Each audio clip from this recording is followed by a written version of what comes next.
One of the things we really lack in this society is called critical social analysis. We don't do good social analysis. And we really need training in social analysis. Exactly what those guys did in South Africa, because they don't do critical social analysis. What they lack, we also lack. Because when we are suffering the cumulative effect, of a small class of people that have destroyed this country, what do? We look at the other tribe as responsible. We look at people of the other religion as responsible. True or false? No social analysis.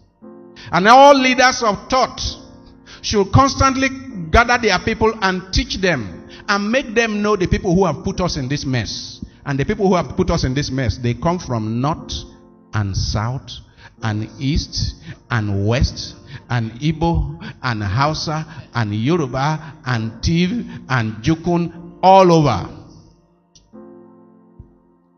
Recently, a list was released of the people who owe the government 5-point-something trillion naira, AMCON. Right? Some of you saw it. Don't they come from north and south and east and west? 5-point-something trillion. That is equivalent to 1 year's budget of Nigeria. And how many of them? About 20 Nigerians.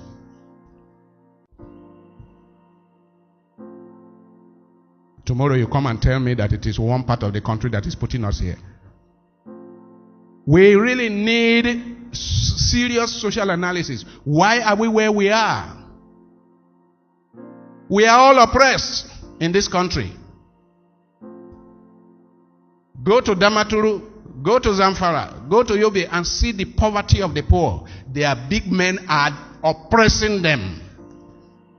And go to Onitsha, and go to Nobi and see. I look at the slum, urban slum that Onitsha is. Urban slum. All those tall buildings, no air. As if no town planning, no water supply, no nothing. Urban slum. But Anambra State has some of the richest Nigerians. Just go to everywhere. Go to Bubura. Go to Edemekpat. And Akwa Ibom State is the richest state in Nigeria. Akwa Ibom State is richer than many African countries put together. But go and see the destitution of life in many of those places. We need social analysis. We need to keep pointing our attention of our people to those who have put us in this mess. And not just look at, can you imagine anybody coming from Akwa Ibom State, anybody coming from Delta State, to begin to point across the country to the people who are putting them in this mess? Bishe, you are from Delta State. The governor of Delta is not Fulani. Yes. Can you imagine that Delta State, Akwa Ibom State, that anybody from there can point at anybody anywhere, putting them in the mess, when we know the kind of resources that those states have generated? We need social analysis. We need to train our people to recognize that the 95% of Nigerians are oppressed by less than 5% of the people. We need that.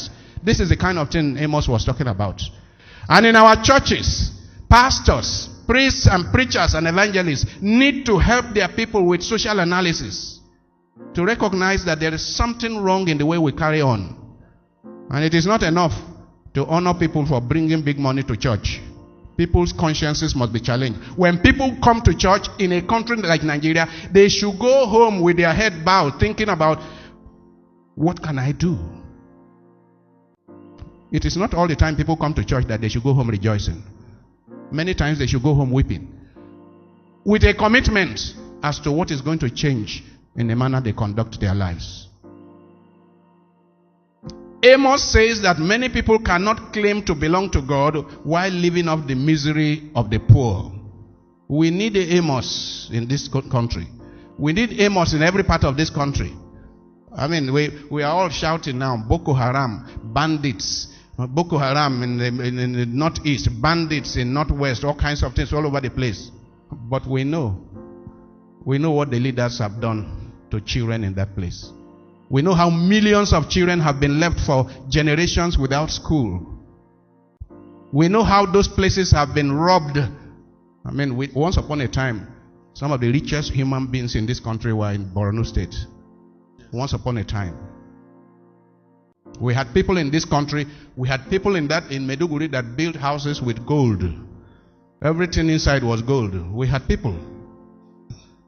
And neglected the poor. We are harvesting the consequences of what we did. And we need this social analysis. This is what is called social analysis.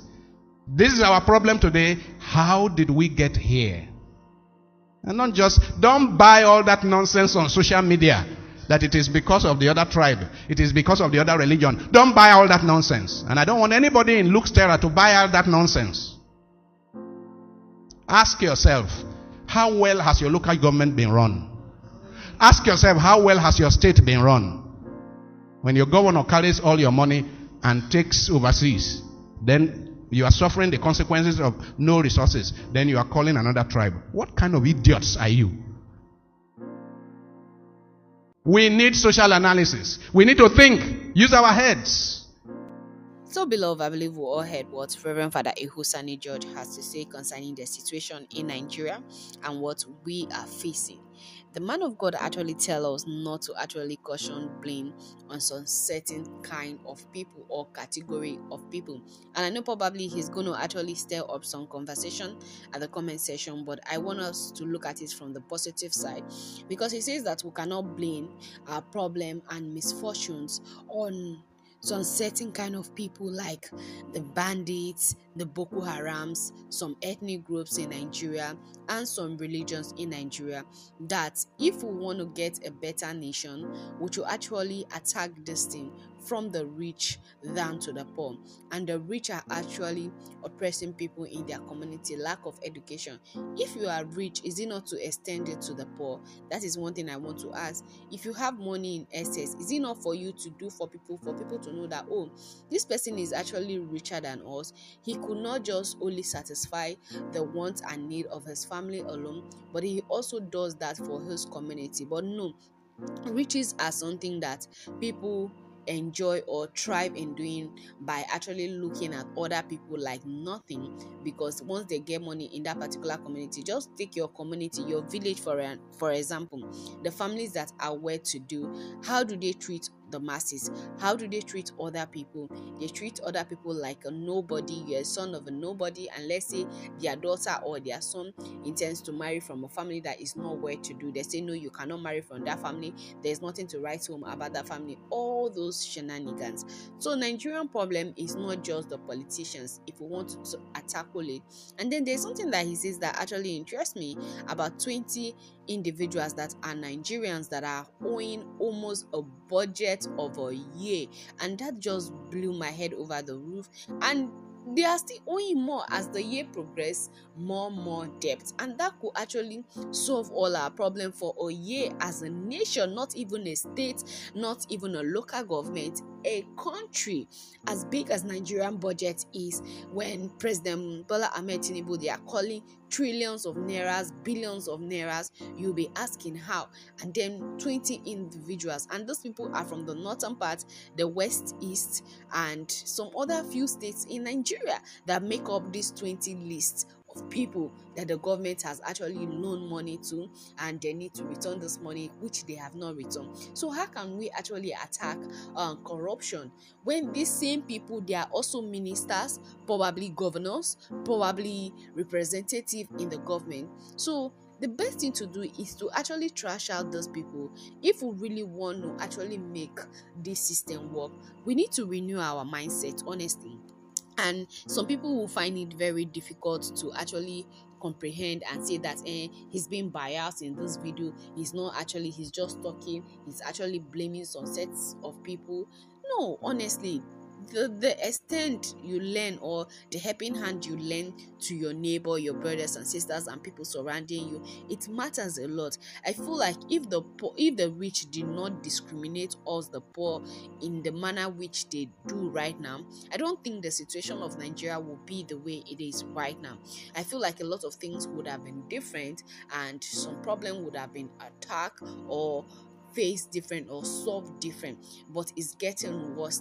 Instead of those people to actually help their community, because you go to some places that you feel like, oh, this one is the richest city, this one, the city is like, there are some slums there that if you want to talk about the northern states, you want to see children, all these their almajili, you want to see how these people are, when like your jaw will drop. If you have traveled to the north, you'll be like, hey. And it's not just the northern part, or from the east, west, north, south, middle belt, there are slums everywhere. And you want to look at the living condition of people, and then you see that somebody offered these people 1 million naira. You think they will not go and carry outrageous this thing, crimes, or do things, because they don't care, because they have never been given attention. Then somebody give you attention that if you can go and block road for me, if you can go and do this, and they have made up their mind that, oh, I can do anything for money, I can do anything to leave this situation. Because if you hear some people talk, you'll be like seriously. And these things are, the government are guilty as charged, because these people, local government chairman, like he says, they don't live in their locality, they live in Abuja.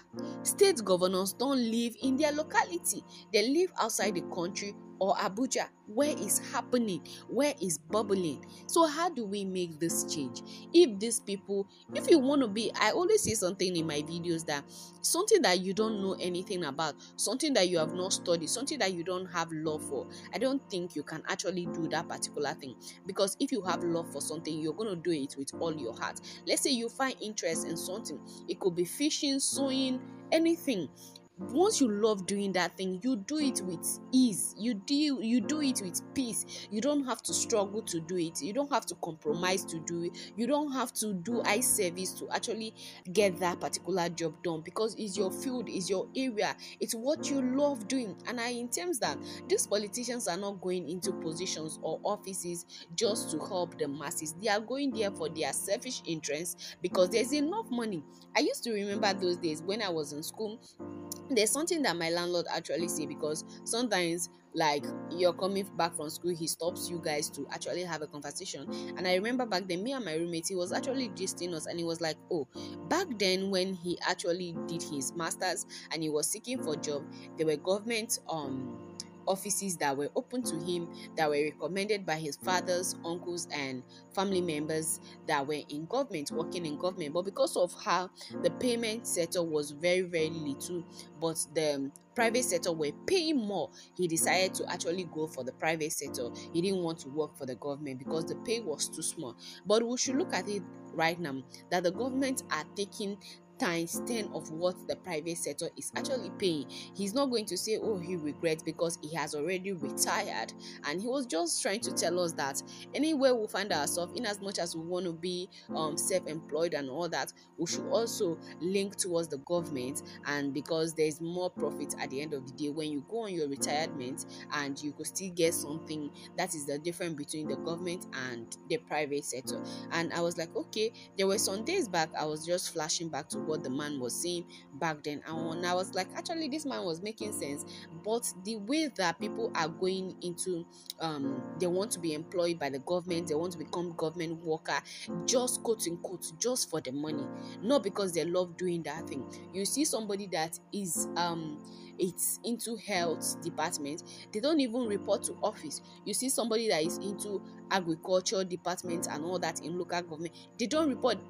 They are what we call ghost worker. So if you want to fight corruption, you need to filter from these people down to the top. Like I always say, all of us are corrupt, because anywhere there's money, we can do anything for money. We kill for money.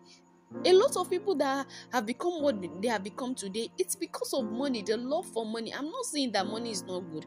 Money makes life go well in all aspects, in all areas of life. But there are levels of how you love money more than the things you actually love doing. They'll say, oh, with money I can actually do anything. With money, forget that thing. But sometimes deep down within you, after you have accomplished those things, after you have that money, you see that there's something missing. There's something significant actually missing in your life. Probably the people that you normally associate with, you stop associating with them. But there is a time in your life that you want to actually associate with this person, but because of the way you have placed yourself, because of the level you have actually like set for yourself or place yourself, those people cannot actually mingle with you. They answer massa to you at every given opportunity because you have outgrown there. I'm not saying that growth is not good. Growth is good, but that doesn't mean that you should forget your humble beginnings or where you are coming from at the end of the day. So these are the things that people in power, people in money, people in government actually do to oppress those of us that don't have. And each time you try to work your way to the top, each time you struggle, you go to school. I remember those days they used to tell us that when you get an education, anything you want in life, it's gonna be actually hand over to you in a platter of gold. So education is just the key to every successful person out there. That is what they cajole us to. After your secondary school, you intend to do everything within your power, either go for jam or go out of the country to get a degree or a master's, a PhD, and then you come back, you're still struggling. Unless you have a family that your father is a notorious businessman that can tell somebody in the that, oh, my daughter, my son is into this, can you actually find position for them in this area, in this field? Like, you owe favors. They do favors for each other. The rich actually roll together. You will not see the poor in their circle, and if you are the poor individual in their circle, these people are going to treat you like nothing. They are going to treat you like nothing. So you want to open your mouth and say that, oh, they don't discriminate. See, it's too far. I used to remember back those days that for those of you or those of us that were in school, so some of them that their families are actually where to do more than your family, the way they treat you, the way they do something to you. And I'm not saying they are bad, though. They are also good in their own way, but their manner of approach, when you complain about something, they say, don't worry, this, that. I used to have friends those days that when you're complaining about money, it's like something. Some people, their allowance is as high as 500k a month. So you'll be like, and then when you talk, they say, oh, you want to compare Nigeria money to this place money. It's not like that, it's not like this, it's not like that. I'm talking for those that didn't school in Nigeria. Then for those that also went to school in Nigeria, private universities, you see, in as much as your father or mother can struggle to actually raise that 400k, 500k in a semester for you to be able to go to school with the rich, the elite children, that does not mean that you are in the same categories with you. They're going to fish you out, and they're going to say, and if you try to fit into these people's lifestyle, you start doing things that you are not supposed to do at the end of the day, because you want to fit in, because you want to belong. For those that want to belong, if you understand what I'm saying. So we need to actually trash this issue from top to the bottom, so everybody is guilty as charged. And I just hope that one day they can actually fish out this bad governance and these bad people in the society, and let's make a change for the betterment of the nation called Nigeria, because we don't have any other country apart from Nigeria. People don't even like us. Even our African brothers and sisters don't even like us. Once you bear that name Nigeria, I'm a Nigerian, you're from Nigeria, like, you're someone that they target. You people are bad, your people are not good, your people do money ritual, your people are thieves, your people are criminals. I don't like Nigeria. You see that, for some of us that have been to some few other countries within Africa, and you see that some people, once you just mention I'm in Nigeria, a landlord will tell you that I don't want to give my house to Nigeria. Those people are rude. I don't like them. Like, you have not known me to actually, you didn't even give me the time to actually tell you who I am. You don't even give me the time for you to even get to know me. You just discriminate. You just put me in a black box. Bah, Nigerians are bad. I can actually say that Kenyans are bad, Ghanaians are bad, South Africans are bad. But no, I won't do that, because you tell people by individuals. I cannot say because I had an experience with one bad Ghanaian or one bad Kenyan or one bad South Africans, then I classify everybody that comes from that country as bad, but that is how they intend to label us, but we still thrive at the end of the day. So if we really want to change, if we really want to make a significant change in Nigeria with what we are about to do, with this protest we are about to carry out, we need to actually sit, re-strategize, and then know how to tackle these things. And a lot of people need to be bring to book. Some people need to come and give an account of what they are actually doing as ministers, governors, local government chairman, whatever. You need to be able to give concrete accounts at the end of the day. That is just what I just have to say in this video. After hearing what Reverend Father Ehusani has to say, please do wait to subscribe, comment, like, share with family and friends, and don't forget to turn on the post notification bell to get notified whenever I upload a new video. And if you're a returning subscriber, I want to say a very big thank you for watching this video. God bless you, and I'll see you in the next one shortly. Bye for now, guys.